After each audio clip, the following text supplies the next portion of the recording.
Thanks for watching ECAT, Easton Community Access Television, and welcome to our favorite show. It's called Easton 300, a chance and an opportunity to talk about the plans for the town of Easton, a tricentennial celebration scheduled during the year 2025. I'm Dave Clifton, along with co-host Michelle, and I know Michelle McGee. This is our second time doing this show. It's a half-hour show. We hope to make this into an hour show beginning in September. But let's introduce our guest, Michelle. So today we have with us a member of our Tricentennial Committee. It is Ken Michel to my right. Welcome, Ken. Ken is our Business Relations Chair on the Tricentennial Committee, but he is also the president of the Easton Historical Society. So welcome, Ken. Thank you very much. Glad to be Ken, here. we'd like to start off by asking you to tell us something about the Historical Society, because with the tricentennial celebration, we talk a lot about the history of the town, and of course this community is rich in history. That it is. The Easton Historical Society, and now museum as well, was originally formed in 1948. So it's pretty much 75 years old this year. It ran and was operational starting in 1948. Its first president was an attorney by the name of Daniel Buckley. In around 1955, 56, the society went dormant for some reason, and I don't know why. There's only a few records still in existence from that period of time. And one of those records, which was a treasurer's report from the 50s, indicated there were 94 members. Now, that's not too much out of whack, given the fact that the town's population at that time was probably less than 7,500 or somewhere in that vicinity.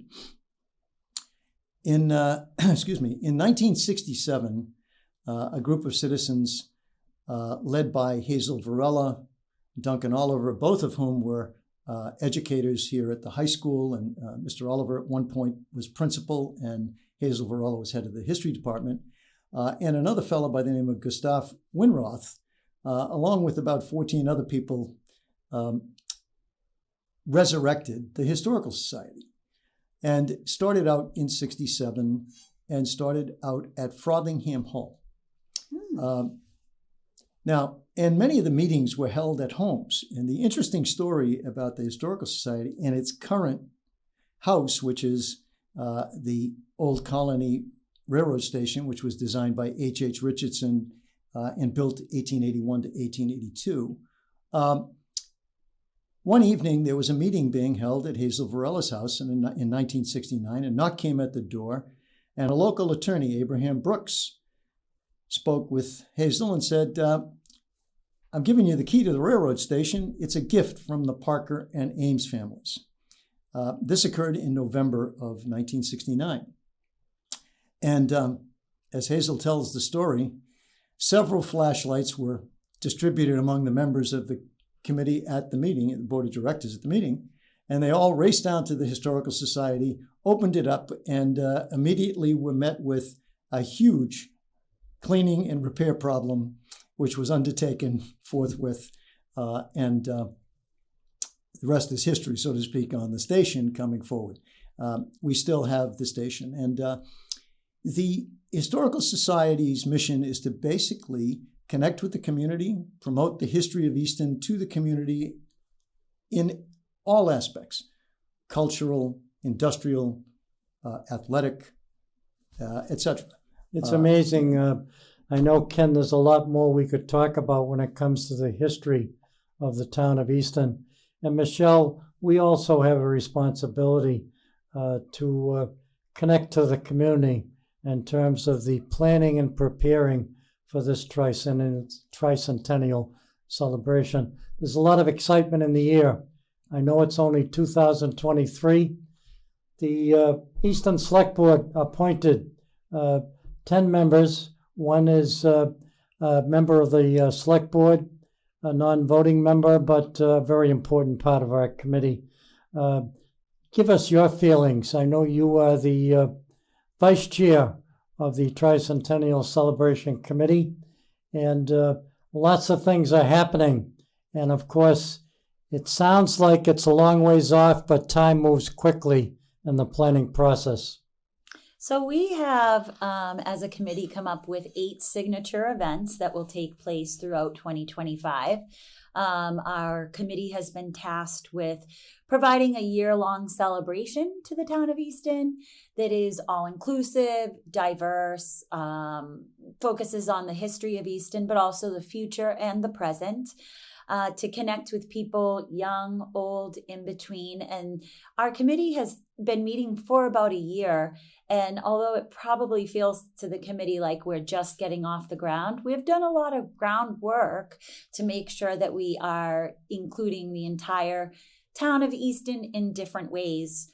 So those 8 signature events will start on January 1st, 2025 with a first day event, and they will wrap up on December 27th, 2025 with an anniversary gala ball at Stonehill. And in between, we have other events, an arts weekend, some fireworks, a town picnic, a bonfire, and a few other special events. And of course, on Flag Day, very appropriate, we're going to be shooting off fireworks, but there's going to be an all-day picnic that'll be taking place, and we hope to provide a concert to all the folks in the community that come out to watch the fireworks. We still have to search for some coordinators, so folks out there, if you're interested in volunteer your time, certainly join this committee, because it takes a lot of people to make a celebration like this work. It does. And, we are looking for volunteers of all kinds. We do need people to coordinate events, but we need people to just show up for a couple hours and help at events. We need people to help us perhaps assemble things. So if being out in the public isn't your thing, but you can help us in a different way, that's great. If you're into theater, music, production, we have an arts weekend that we're looking at. We have different opportunities for decorating and just ideas in general. We meet once a month. We meet tonight, and the meetings are always open to the public and always live broadcasted on ECAT, as well as you can catch up with that meeting later by going to ECAT. Before we go back to Ken Michel, I did want to mention that we are doing this TV show. Thank you to ECAT for providing this opportunity. It's a chance for us to communicate with the residents here in the town of Easton, bring you up to date once a month. This show will take place during the year 2024 and 2025 as the celebration begins. I know, Ken Michel, you have a responsibility with the Tricentennial Committee. You are responsible for dealing with the business community and also historical events. Tell us about your role as the coordinator of businesses. Well, basically my role is to reach out to all of the businesses who operate in the community in the town of Easton and make sure that they understand that we want them to be a part of this event, the full year's event. We reach out to them, tell them how it will benefit them to do so, how it's going to benefit the community, and how that that this is the totality of the year.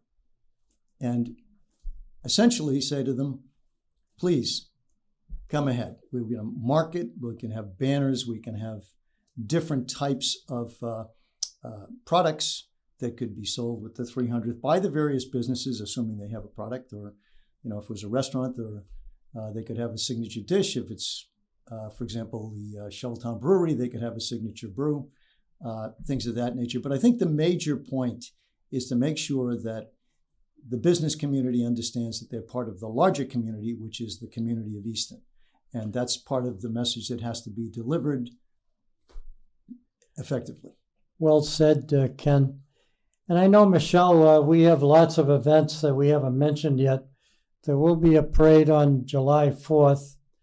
And of course, we have a terrific coordinator who will be overseeing the planning and preparing for that. We hope to be the largest parade we've had here in the town of Easton. Parade lineup is at 9 o'clock a.m. It's going to go down Center Street. It'll start down by the monument. The parade will begin at 10 a.m. It'll finish as folks will enter a block party scheduled at 12 o'clock noon. And I know the coordinator, Corey, has had lots of experience planning parades here in the town of Easton. And we're happy that we will have a review stand in front of the Department of Public Works. We have the approval to do that. It's a chance for an official from the armed forces to salute the colors when they come by. And of course, we'll announce the lineup for the parade. And of course, we have other events. Tell us about the bonfire. So the bonfire is going to take place on Indigenous Peoples Weekend in October. It'll be the Saturday, which is the October 11th that year. We're hoping to have a townwide bonfire. We have a fire chief here, Chief Justin Alexander, who has run many bonfires in another town, and he has stepped up and wanted to do this. So we're really excited for that to happen in the fall of 2025. He's talking about a giant fire. Mm-hmm. I should say that the fire department will be available that day. Of course, we couldn't do the fireworks or the bonfire without the support of the fire department. We will have security at most of the events for the safety of the general public. And now, Michelle, let's talk about an event that you and I will co-chair, and that is the anniversary gala ball, which will take place at Stonehill College. Yeah, so that is going to be on a Saturday as well, December 27th. This town was chartered on the 21st, so we are not going to do it before the holidays, but we will do it right after the holidays. So Stonehill has graciously invited us to have that anniversary gala ball at their facility. It will be in the field house. And it's going to be a huge event. Really looking forward to it. There will be dancing, there will be food, there'll be a presentation, and it will be the final tricentennial event of that year. So we're going to take a short break for this public service announcement. I'm Dave Clifton here along with Michelle McGee, our guest Ken Michel, all of us involved with the tricentennial celebration here in the town of Easton. Hurry back.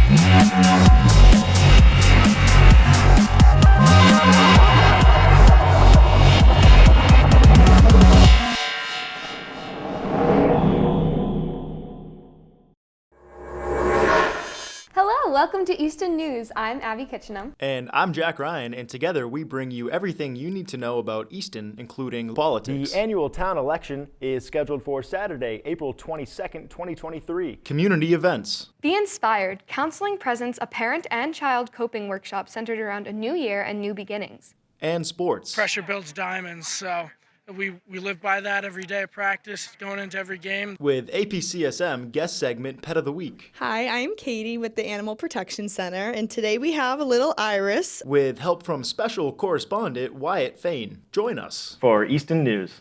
Playing 6 o'clock Friday, Saturday, and Sundays. Welcome back to Easton 300.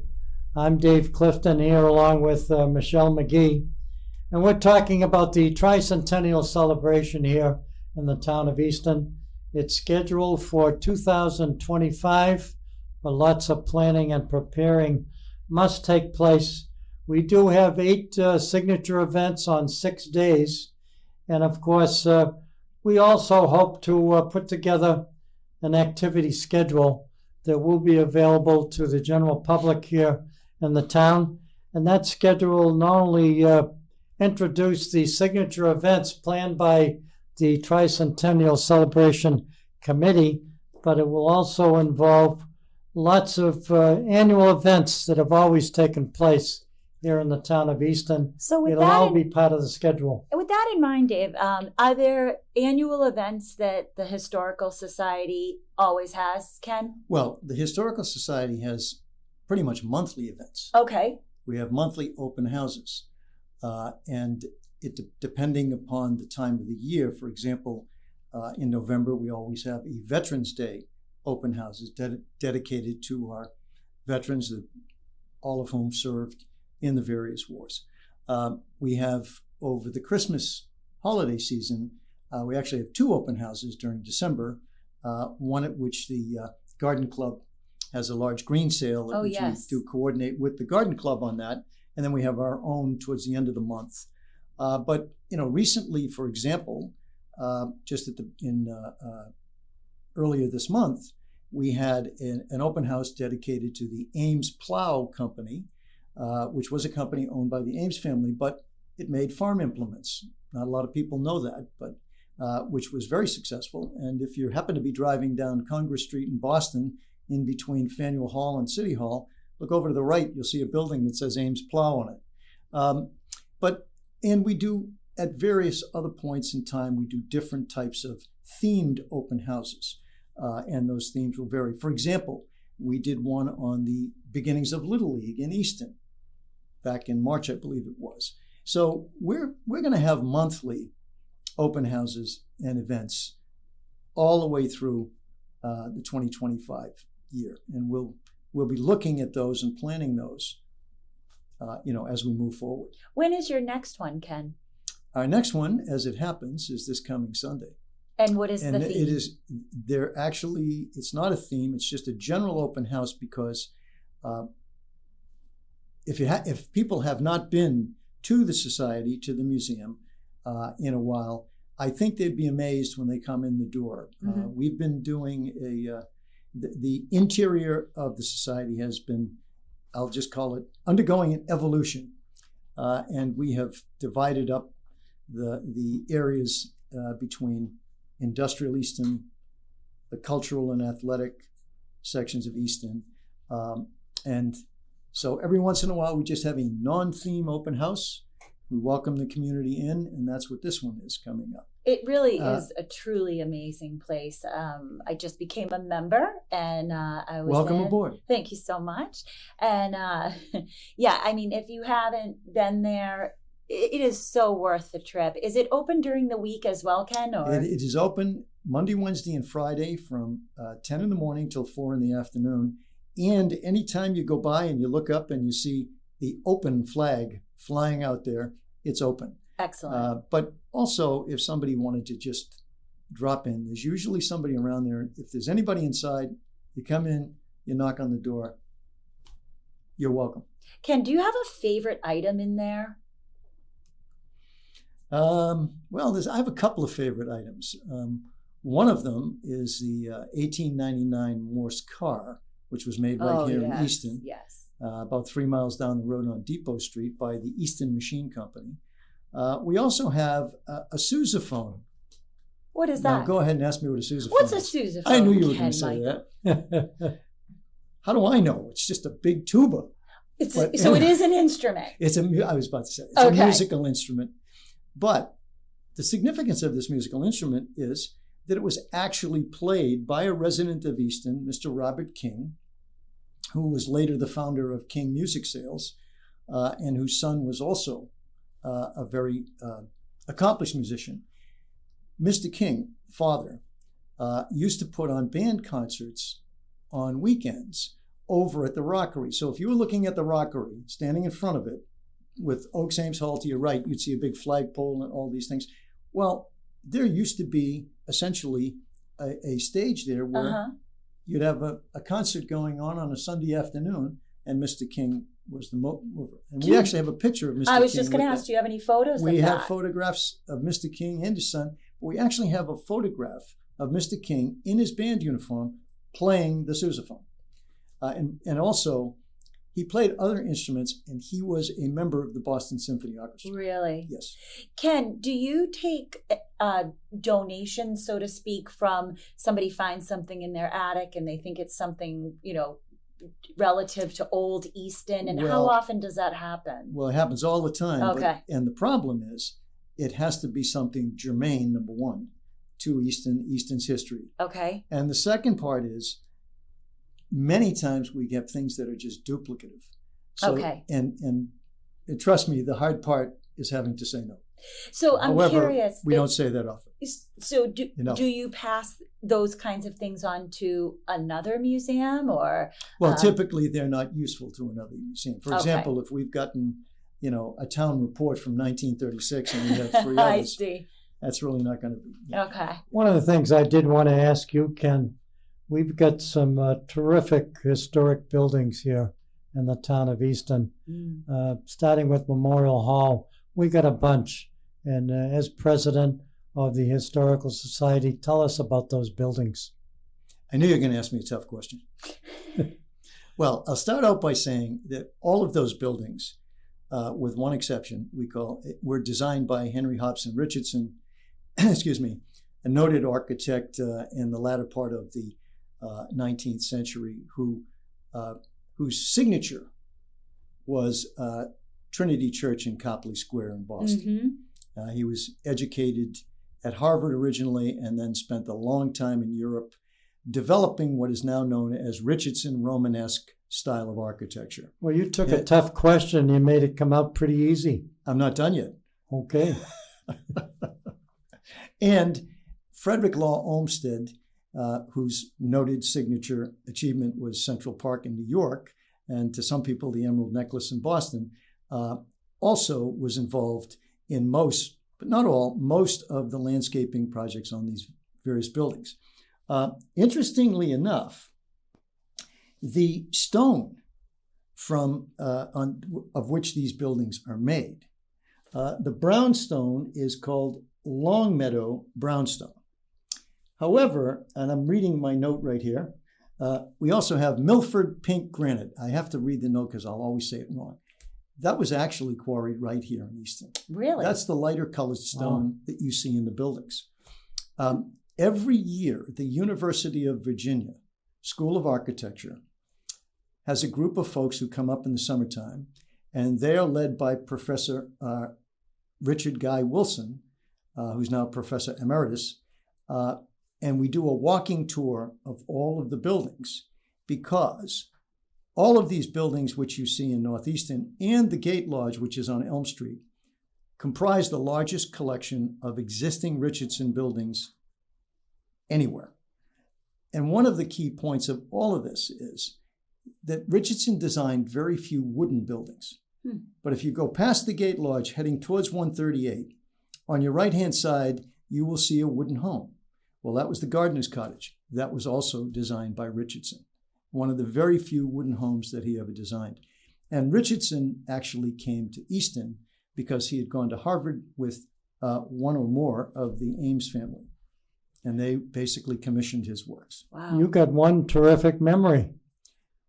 You bounced up with all those answers.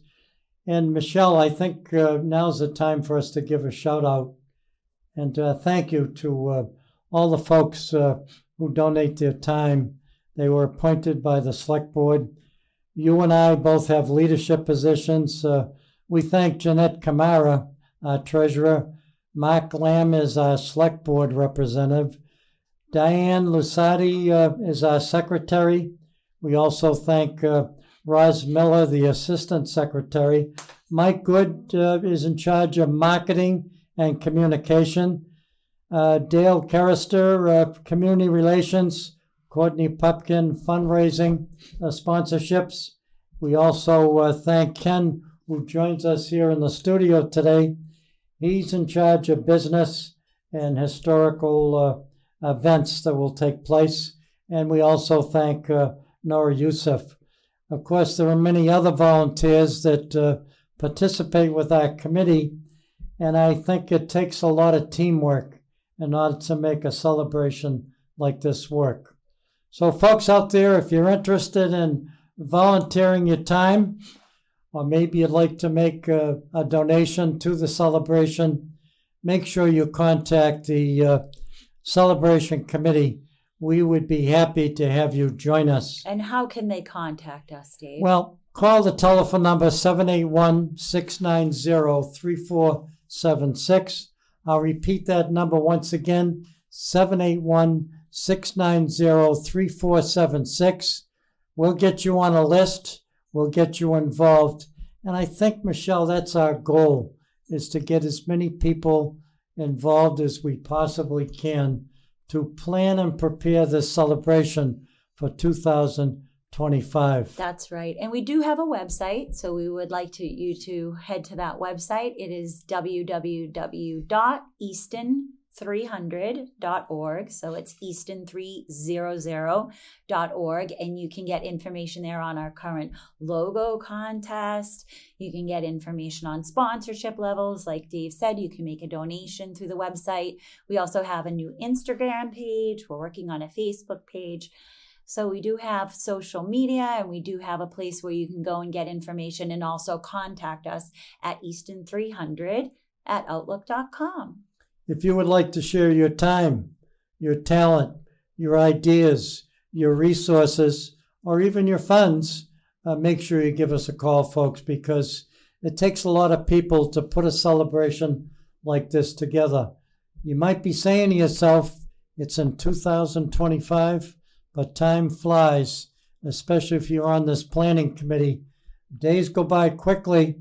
Do you know January 1st, it's a year before the first event? I know, and the first day celebration. I'm actually really excited for January 1st, 2024, because one of the things that we plan on doing is each day of the year in 2024, we'd like to have on our website, what are you doing on January 1st, 2025? And we're going to give you an idea of what you might be able to do a whole year in advance. And Save why the are all date. those church bells ringing 300 times? It must be a big time celebration coming. I like what we're going to do over at Stonehill College for the final event of that celebration year. It's the anniversary gala. Can you imagine? The town of Easton is going to celebrate their 300th anniversary. And of course, there'll be a red carpet as you walk in the front door of the athletic facility over at Stonehill. And of course, there'll be floodlights outside flashing back and forth all over the town of Easton as you make your way in the front door. And Michelle, we're going to start selling those tickets on January 1st, 2024. 25. 25, I meant. I'm sorry. That's okay. That's the first mistake I've made this week. I'm not surprised. I'd like to say to the folks out there that how important it is to serve, how important it is to give back to your community. And I couldn't think of a better way than to donate your time and your talent to be part of this celebration. I can't think of a better way either, but I definitely can't think of a more fun way. That's correct. I think it was Gandhi who once said, and I quote, "The best way to find yourself is to lose yourself in the service of helping others." That's going to wrap it up for today's show. Thank you, Ken, As for we being here. Talked about the You're tricentennial welcome. celebration. I always wanted to be a star. Well, we hope you'll come back again. I thought you were terrific today, Ken. Your memory is something that I have to work on as far as mine. But I got to say that I'm Dave Clifton on behalf of Michelle McGee, bidding you farewell from our studios here at 50 Oliver Street in Easton. I say to each and every one of you, plan and prepare for this giant celebration in 2024. Thank you for joining us.